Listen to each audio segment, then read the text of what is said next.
بشنو درد دلم را میکنم برات بیان.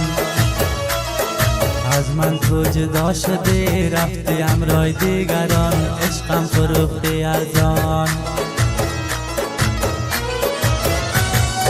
از دست تو بی وفا جگرم بریان بریان، مرا تنها گذاشتی ای بی وفا ناجوان، رفتی همراه دیگران.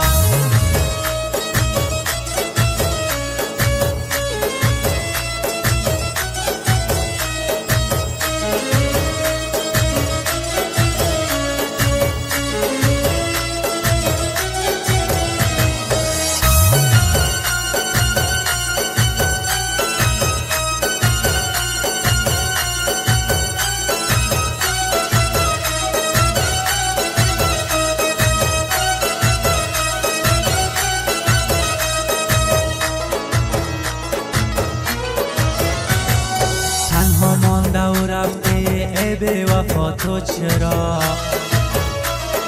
قلب مرا شکستی تو تنها ماندی مرا، قبول نکردی مرا. شب و روز به یاد تو میکشم غمی بسیار، فهمیدم بی وفاستی ای دروغ و فریبکار، ای بی وفا ستمکار.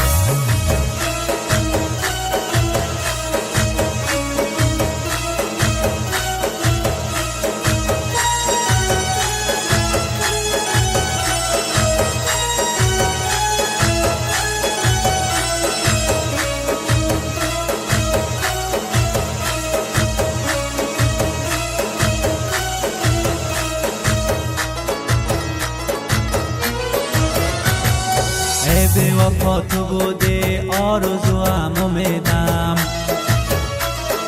ما وفا کردم با تو لیکن وفا ندیدم، درد تو را کشیدم.